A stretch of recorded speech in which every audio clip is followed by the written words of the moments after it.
Up next in the broadcast, Chinese President Xi Jinping's first visit to South Korea as head of state comes tomorrow. And with Xi yet to make the same trip to Pyongyang in accordance to tradition, it begs the question why Seoul got to be first.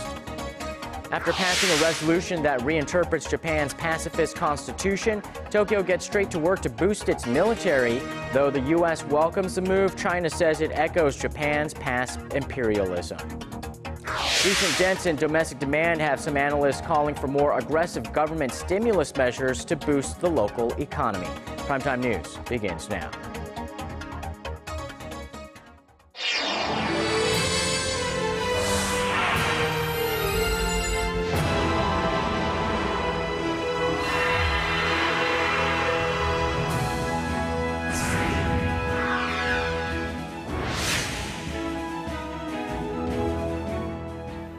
Hello everybody, welcome to the show. I'm Kang Chiri. I'm Sean Lim. Thanks so much for joining us tonight. We begin with President Xi's highly anticipated visit to South Korea tomorrow, which will be the fifth meeting in a year between the leaders of Seoul and Beijing.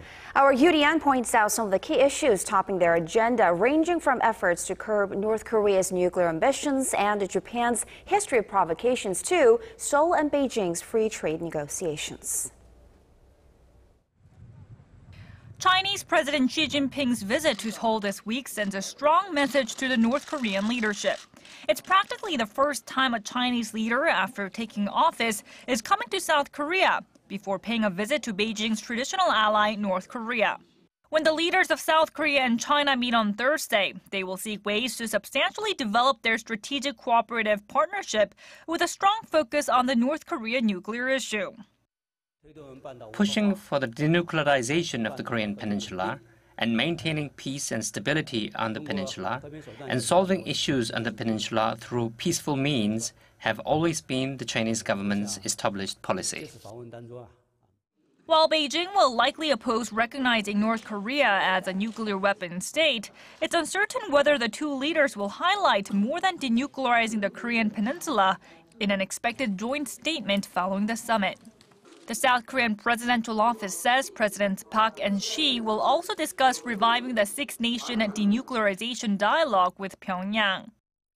Also topping the agenda for the meeting of the two presidents will be the North's cozying up with Japan as of late, Tokyo's backtracking on a historical apology to Seoul, and Japan's attempts to expand its military presence. It's only natural the two leaders talk about Japan. They will discuss Japan's push to deny historical facts. Beijing, involved in a bitter territorial dispute with Tokyo, is expected to seek greater cooperation with Seoul on historical issues. On the economic front, the leaders of Korea and China will agree to speed up negotiations for their free trade agreement and appeal to businessmen from both sides at an investors' forum on Friday. Yurian, Arirang News. North Korea fired two short-range projectiles from its east coast earlier this Wednesday morning, its third launch in less than a week and the 12th so far this year. Officials from South Korea's Joint Chiefs of Staff said the rockets were fired from a site near Wonsan, flew about 180 kilometers, and are believed to have landed in North Korean territorial waters. The South Korean military is maintaining its vigilance against additional launches. An unnamed military officer said North Korea may be trying to gain attention ahead of Chinese President Xi Jinping's visit to Seoul, or that the launches could also be in response to South Korea's rejection earlier this week of a North Korean proposal to end military hostilities.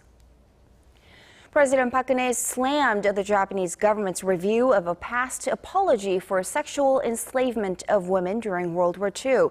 Speaking to China's CCTV ahead of President Xi Jinping's state visit to Seoul, the Korean president accused Tokyo of diminishing the 1993 Kono statement in which Japan apologized for forcing women into sexual slavery, saying such an act had only further hurt the victims and broken trust between the countries. President Park said Japan's past system of sexual slavery is a universal human rights violation that remains unresolved today. Staying with Japan, it's wasting little time putting its so-called collective self-defense into action. One day after the Japanese cabinet rubber-stamped a resolution that reinterprets the country's pacifist constitution, Deputy Chief Cabinet Secretary Katsunobu Kato says a team led by high-ranking officials from the defense and foreign ministries has been assembled. The 30-member council is set to come up with revisions to the constitution that give Japan greater military freedom. The Japanese daily Yomiuri Shimbun says the goal is to have the revisions passed at a regular parliamentary session next May. The Japanese cabinet adopted a resolution on Tuesday that ends a decades-long ban on collective self-defense and will allow it to come to the aid of an ally under attack. And there were mixed reactions to Tokyo's decision to permit itself a greater military role in Asia. Washington says it welcomes the move, while China expresses concerns. Park Ji-won has the details. China's foreign ministry has expressed concerns over the Abe administration's move, saying it has taken an unprecedented measure that greatly changes Japan's military security policies. We can't help thinking Japan would change the path of peaceful development that it has stuck to since the end of World War II. We also have noticed that Tokyo's attempt to exercise a right to collective self-defense has been met by strong opposition within Japan. In a statement Tuesday, U.S. Secretary of Defense Chuck Hagel said it was an important step for Japan to take a positive role in international security cooperation efforts. The White House also welcomed the move. We would make clear is that, we believe that this is good potentially for our alliance. Analysts say a stronger Japanese role serves the U.S. interests in the region, as it should contain China's rising influence in Northeast Asia. Meanwhile, Prime Minister Abe's reinterpretation of the country's pacifist constitution has gone down badly with many inside Japan. Japan's opposition blocs and protesters are demanding that Abe and the ruling coalition go back on their decision. They say the public was not consulted with on an issue that not only changes the pacifist nature of the constitution, but also affects the future of the Japanese people. Park Ji-won, Arirang News. And now let's dig deeper into this topic tonight. Dr. Shin Chang-hoon from the Asan Institute for Policy Studies is joining us right here in the studio. Thanks for coming in and making time for us today. Thank you very much. Many say this is targeting China, sort of trying to put China in check in this region. Do you agree? I think so, because, for instance, well, if you look at the report made by the personal advisory group to Prime Minister Abe Shinzo, there are 8 scenarios which explains the exercise of collective self-defense. However, the 8 scenarios are, well, some elements of the, Chinese containment of China. So, and well, the reason why Japan pushes collective self-defense, it clearly says that because of the international political environment change, one of the examples of this kind of change, Japan clearly indicated that the rise of China. So that's why it is targeted the rise in China. Some say South Korea does get a level of protection, though, from this participation of Japan in collective self-defense. Like, who would that be protection from, and why, despite this fact, is Seoul concerned? Because, well, if you look at the lots of explanation of the Prime Minister Abe Shinzo,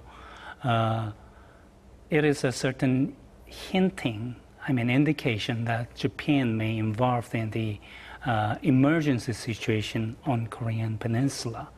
So that's why South Korea is really concerned about the situation, because South Korea has once colonized by the Japanese imperialism. So the implication there is that Japan may take advantage of emergency situation on the Korean Peninsula and imperialize like it did in the past? But it's not true. But as you know, well, Japan wants to be normal states by by exercising the collective self-defense.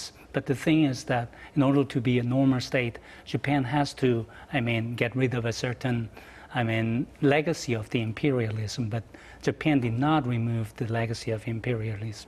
But it could help the trilateral cooperation that they're trying to go for, Korea, Japan, and the United States. Or are you not optimistic about that relationship at all? In the short-term period, well, South Korea is really difficult to participate in the trilateral cooperation because, well, for instance, Japan tried to verify the Gono statement. So they will express a certain awkward, statement with regard to the historical reconciliation. So the public in South Korea are really reluctant to this kind of activities done by Japanese government. So the South Korean government will not participate in the trilateral cooperation in the short period of time. But however, the exercise of the collective self-defense may provide a certain benefits to South Korean government in terms of the security, because we have to think of the North Korean factors. Now, some say this new policy by Japan may not make too much of a practical difference because it's not like it didn't have individual self-defense rights since the end of Second World War. Do you agree with them? What's your take on that? The official position of the Japanese government to the self-defense, where Japan has the right to individual and collective self-defense under the United Nations Charter, Article 51. However, Japan will not exercise the collective self-defense. So they separate the possession of the rights from the exercise of the rights. All right. Well, thank you so much for coming in and sharing your insights with us. Okay, thank you very much. Curry's comments came in response to your gateway to the day's biggest stories in Korea and around the world. Breaking news, the hottest interviews, and a whole lot more. Join Arirang Sean Lim and Kang Che-ri from the heart of Seoul. Begins now. Primetime news, weeknights, live at 10 on Arirang TV.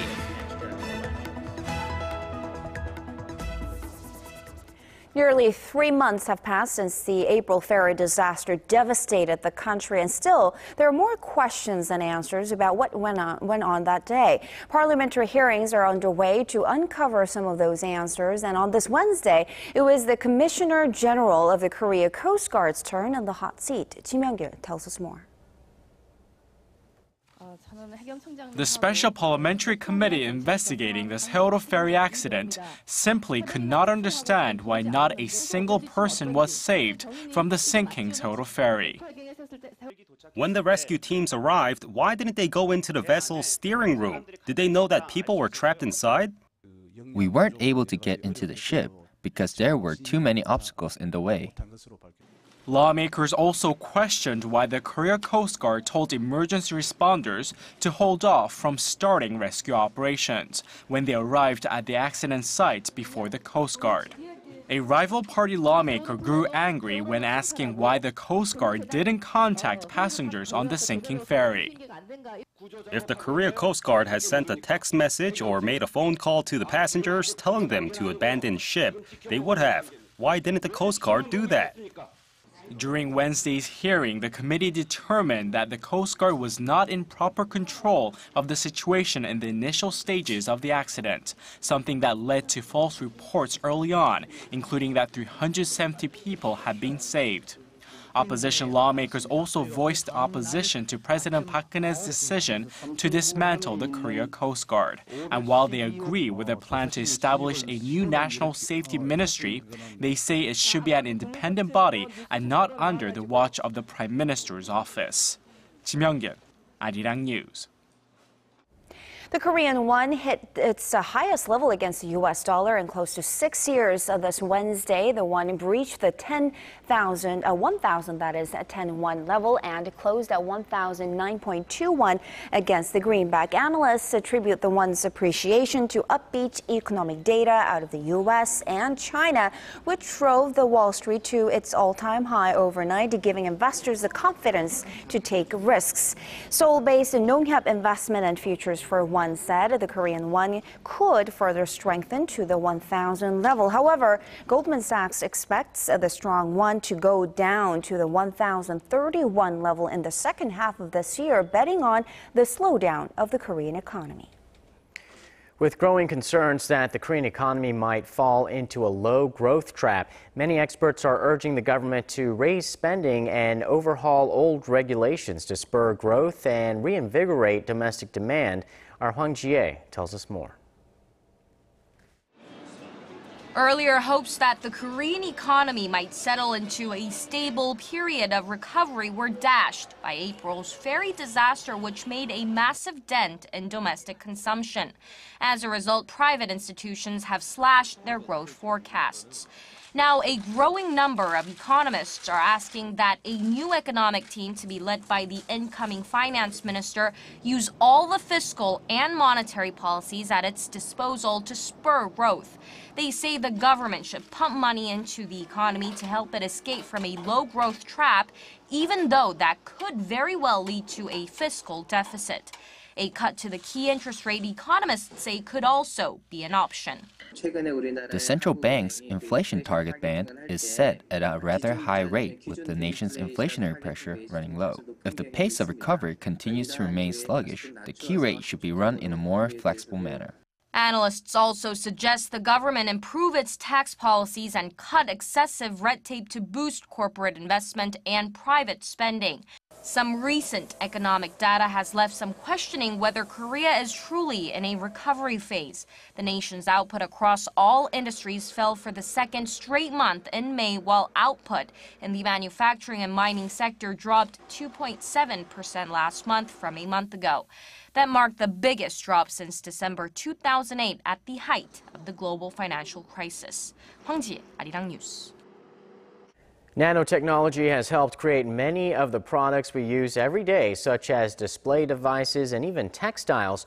But that's just the beginning. A 3-day event kicked off this Wednesday that provides a glimpse at the potential of nanotechnology. And as our Shin Se-min reports, the future is bright. Invisible speakers, LED headlights on automobiles, and even T-shirts. All of these products were created using nanotechnology, which in the simplest terms is a manipulation of matter on the atomic scale. To give an idea of the size, a nanometer is 1/billionth of a meter and 1/10,000th the diameter of a strand of human hair.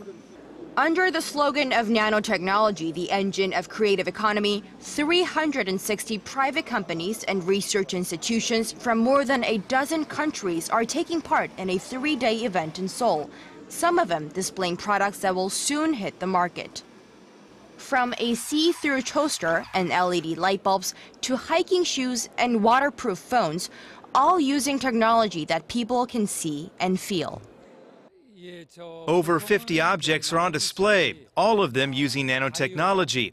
This year specifically, we try to show nanotech objects that incorporate the biology, environment, and telecommunications sectors, objects that could also become industrialized.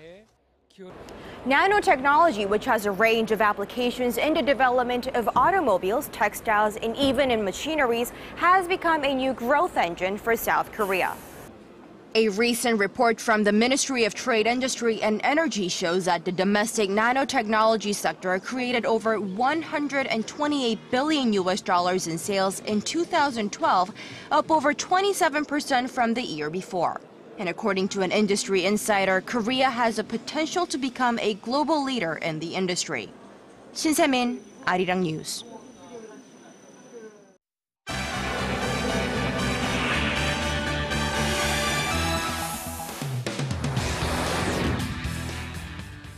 A suicide bombing in Afghanistan's capital city has killed at least 8 people and injured 13 others. With more on that story, we now turn to Paul Yi at the News Center. Paul, do we know who's responsible for the attack? The Taliban insurgent group has claimed responsibility for the deadly bombing.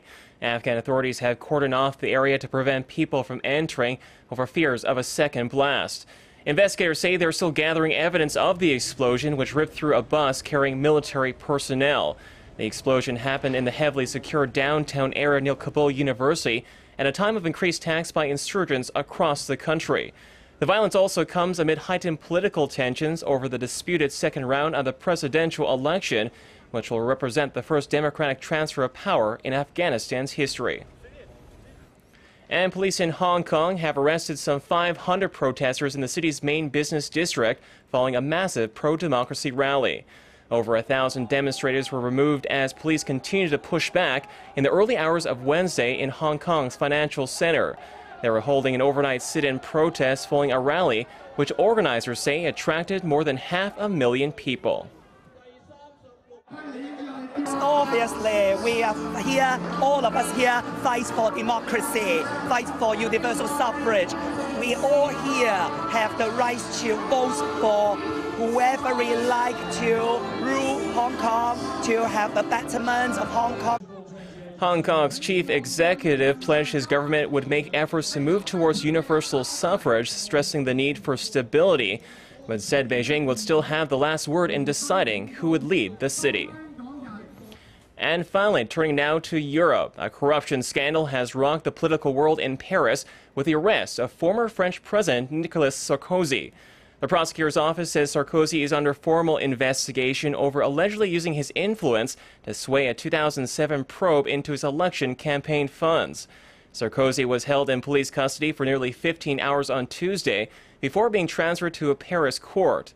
If tried and convicted, France's former head of state faces over $200,000 in fines and a prison sentence of up to 10 years. Speaking on French television Wednesday, Prime Minister Emmanuel Valls said the allegations were serious as it affected a wide range of high-ranking officials. Sarkozy, meanwhile, has called the charges politically motivated as the timing of the inquiry has dealt a heavy setback to his hopes of returning to office. And that wraps up our look at international stories making headlines around the world. I'll see you back here tomorrow night.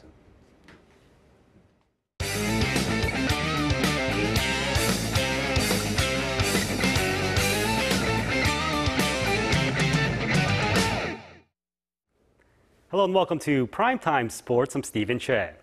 Now, starting in Brazil, the first knockout stage of the World Cup came to a thrilling end, and with the last 2 matches going the distance. First, let's get to Argentina and Switzerland in São Paulo.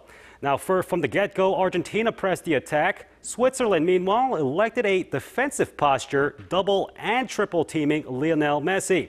Argentina still found chances, though, testing Swiss keeper Diego Benaglio with a volley of shots, but scoring none. That is, until the closing minutes of extra time when Angel Di Maria put a Messi pass into the far post, giving Argentina the stunning 1-0 victory. And over in Salvador, Brazil, it was Belgium taking on the U.S. Now, Belgium attacked the goal relentlessly throughout the match, but U.S. keeper Tim Howard was outstanding, racking up 16 saves for a World Cup record. However, there were a total of 18 save opportunities. Kevin De Bruyne and Romelu Lukaku both broke through in this extra time. The U.S. gets one back, but Belgium holds on to win this one 2-1 and now faces Argentina in the next round. And speaking of that, you can catch the quarterfinals on Friday local time or early Saturday morning here in Korea. And ending off, South Korea and the whole of the Asian Football Confederation, which includes Japan, Iran, and Australia, had a pretty poor showing at the World Cup, and it reflected on the player rankings. The tournament employed the Castrol Index to rank the top players of the group stage, and for Korea, Ki Sung-young was the highest at 57th place. Koo Ja-chul was 119th, Lee Chung-young 210th, and Son Heung-min came in at 232nd. For the AFC, Iran defender Mehrdad Poulati ranked the highest at 29th. And that wraps up our look into the World Cup. This has been Stephen Chen. I'll see you back here later for more from the world of sports.